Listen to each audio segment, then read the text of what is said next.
السلام علیکم ورحمۃ اللہ وبرکاتہ۔ الحمد للہ رب العالمین والصلاة والسلام علی سید المرسلین، اما بعد فاعوذ باللہ من الشیطان الرجیم، بسم اللہ الرحمن الرحیم۔ برادران عزیز و معزز خواتین، آج کی اس نشست میں سورۃ السجدہ کی آیت نمبر 21 سے آیت نمبر 26 تک تمام آیات کا ترجمہ و تفسیر پیش کرنے کی سعادت حاصل کی جائے گی۔ وَلَنُذِيقَنَّهُم مِّنَ الْعَذَابِ الْأَدْنَىٰ دُونَ الْعَذَابِ الْأَكْبَرِ لَعَلَّهُمْ يَرْجِعُونَ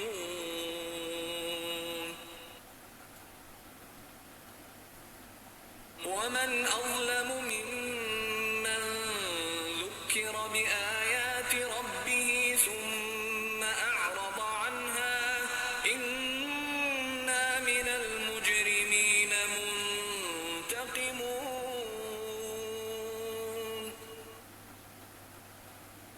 وَلَقَدْ آتَيْنَا مُوسَى الْكِتَابَ فَلَا تَكُن فِي مِرْيَةٍ مِّن لِّقَائِهِ وَجَعَلْنَاهُ هُدًى لِّبَنِي إِسْرَائِيلَ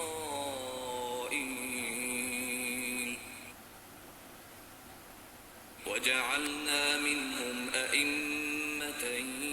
يَهْدُونَ بِأَمْرِنَا لَمَّا صَبَرُوا وَكَانُوا بِآيَاتِنَا يُوقِنُونَ إِنَّ رَبَّكَ هُوَ يَفْصِلُ بَيْنَهُمْ يَوْمَ الْقِيَامَةِ فِيمَا كَانُوا فِيهِ يَخْتَلِفُونَ أَوَلَمْ يَهْدِ لَهُمْ كَمْ أَهْلَكْنَا مِن قَبْلِهِم مِّنَ الْقُرُونِ يَمْشُونَ فِي مَسَاكِنِهِمْ إِنَّ فِي ذَلِكَ لَآيَاتٍ أَفَلَا يَسْمَعُونَ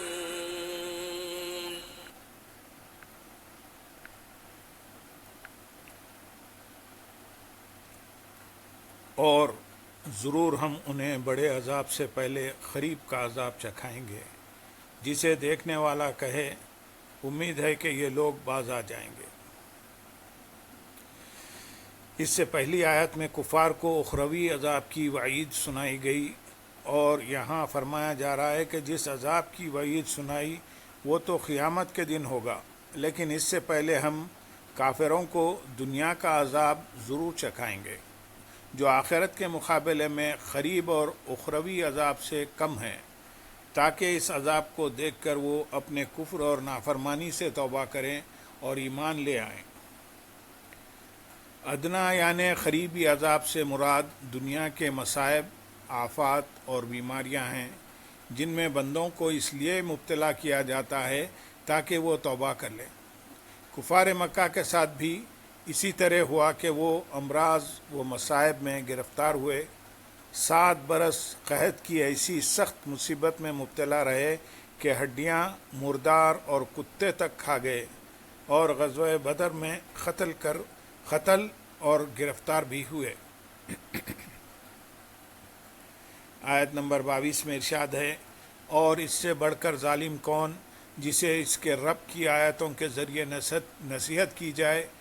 پھر بھی وہ ان سے منہ پھیر لے، بے شک ہم مجرموں سے انتقام لینے والے ہیں۔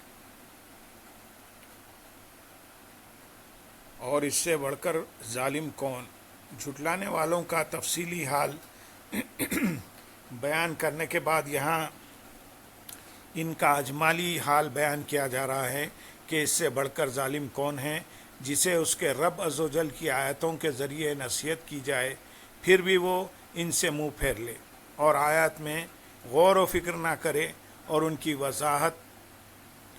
اور ارشاد سے فائدہ نہ اٹھائے اور ایمان قبول نہ کرے۔ بے شک ہم مجرموں سے انتقام لینے والے ہیں، تو اس شخص کا حال کیا ہوگا جو سب سے بڑھ کر ظالم اور سب سے بڑا مجرم ہے۔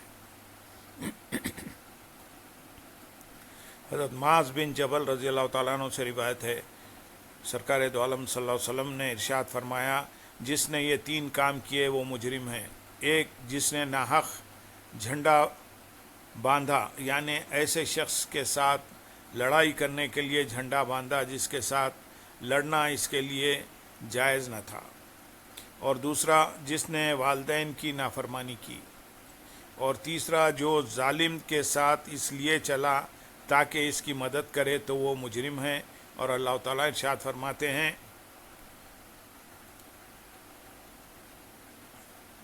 بے شک ہم مجرموں سے انتقام لینے والے ہیں۔ لہذا جو شخص بھی ان تین جرموں میں سے کسی کا مرتکب ہے تو اسے چاہیے کہ اپنے جرم سے باز آ جائے، ورنہ یاد رکھے کہ اللہ تعالیٰ مجرموں سے انتقام لینے والا ہے۔ آیت نمبر 23 میں ارشاد ہے، اور بے شک ہم نے موسیٰ کو کتاب عطا فرمائی تو تم اس کے ملنے میں شک نہ کرو، اور ہم نے اسے نبی بنی اسرائیل کے لیے ہدایت بنایا۔ اور بے شک ہم نے موسیٰ کو کتاب عطا فرمائی، ارشاد فرمایا کہ بے شک ہم نے حضرت موسیٰ علیہ السلام کو کتاب توریت عطا فرمائی تو تم اس کے ملنے میں شک نہ کرو،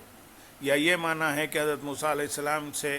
آپ کی جو ملاقات ہوئی اس میں شک نہ کرنا۔ چنانچہ شب معراج حضور اقدس صلی اللہ علیہ وسلم کی حضرت موسیٰ علیہ السلام سے ملاقات ہوئی، جیسا کہ احادیث میں وارد ہے۔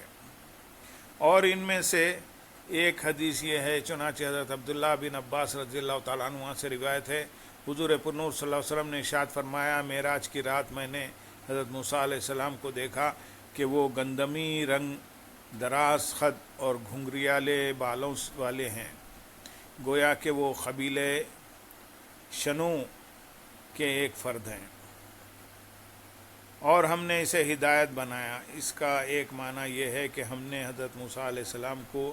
بنی اسرائیل کے لیے ہدایت بنایا، دوسرا معنی یہ ہے کہ ہم نے توریت کو بنی اسرائیل کے لیے ہدایت بنایا۔ آیت نمبر 24 اور 25 میں ارشاد ہے، اور جب بنی اسرائیل نے صبر کیا تو ہم نے ان میں سے کچھ لوگوں کو امام بنا دیا جو ہمارے حکم سے رہنمائی کرتے تھے اور وہ ہماری آیتوں پر یقین رکھتے تھے۔ بے شک تمہارا رب قیامت کے دن ان میں اس بات کا فیصلہ کر دے گا جس میں وہ اختلاف کرتے تھے۔ یعنی جب بنی اسرائیل نے اپنے دین پر اور دشمنوں کی طرف سے پہنچنے والی مصیبتوں پر صبر کیا تو ہم نے ان میں سے کچھ لوگوں کو امام بنا دیا جو ہمارے حکم سے لوگوں کو اللہ عز و جل کی اطاعت، اس کی فرما برداری، اللہ تعالیٰ کے دین اور اس کی شریعت کی پیروی اور توریت کے احکام کی تعمیل کے بارے میں بتاتے تھے، اور وہ ہماری آیاتوں پر یقین رکھتے تھے۔ یہ امام بنی اسرائیل کے انبیاء علیہ السلام تھے یا انبیاء اکرام علیہ السلام کی پیروی کرنے والے۔ اس آیت سے معلوم ہوا کہ صبر کا ثمرہ اپنی نوعیت کے اعتبار سے بعض اوقات یہ بھی ہوتا ہے کہ صبر کرنے والے کو امامت اور پیشوائی نصیب ہو جاتی ہے۔ صبر کے بارے میں حضرت ابو ہریرہ رضی اللہ تعالیٰ عنہ سے روایت ہے، نبی اکرم صلی اللہ علیہ وسلم نے ارشاد فرمایا، بندے کو صبر سے زیادہ کوئی بھلائی عطا نہیں کی گئی، لہذا جس پر کوئی آفت یا مصیبت آئی ہو یا وہ کسی پریشانی کا شکار ہو تو اسے چاہیے کہ اس پر صبر کرے اور اللہ تعالیٰ کی رضا پر راضی رہے۔ بے شک تمہارا رب ان میں فیصلہ کر دے گا، یعنی اللہ تعالیٰ قیامت کے دن انبیاء کرام علیہ السلام میں اور ان کی امتوں میں یا مومنین اور مشرکین کے درمیان دینی امور میں سے اس بات کا فیصلہ کر دے گا جس میں وہ اختلاف کرتے تھے، اور حق و باطل والوں کو جدا جدا ممتاز کر دے گا۔ آیت نمبر 26 میں ارشاد ہے، اور کیا اس بات نے ان کی رہنمائی نہیں کی کہ ہم نے ان سے پہلے کتنی قومیں ہلاک کر دیں جن کے رہائشی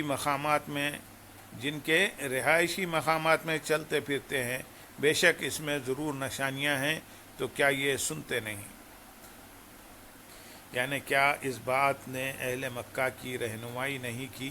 کہ ہم نے ان سے پہلے کتنی امتیں جیسے عاد، سمود اور قوم لوط وغیرہ ہلاک کر دی، اور آج اہل مکہ جب تجارت کے سلسلے میں ملک شام کے سفر کرتے ہیں تو ان لوگوں کے منازل اور شہروں میں گزرتے ہیں اور ان کی ہلاکت کے آثار دیکھتے ہیں، بے شک اس ہلاکت اور اس سے متعلقہ آثار میں ضرور عبرت کی نشانیاں ہیں، تو کیا یہ قرآن کو غور سے نہیں سنتے جو عبرت اور نصیحت حاصل کریں۔ یاد رہے کہ برباد شدہ لوگوں کی بستیوں کو عبرت کی نگاہ سے دیکھنا بہت اچھا ہے، اور اسی طرح مقبول بندوں کے آثار یعنی مزارات کی زیارت بھی بہت عمدہ ہے۔ پہلے سے گناہوں کا خوف اور دوسرے سے نیکیوں کی محبت پیدا ہوتی ہے۔ اللہم صلی علی سیدنا محمد وعلی علی سیدنا محمد وبارک وسلم، وآخر دعوانا ان الحمدللہ رب العالمین۔ سبحان رب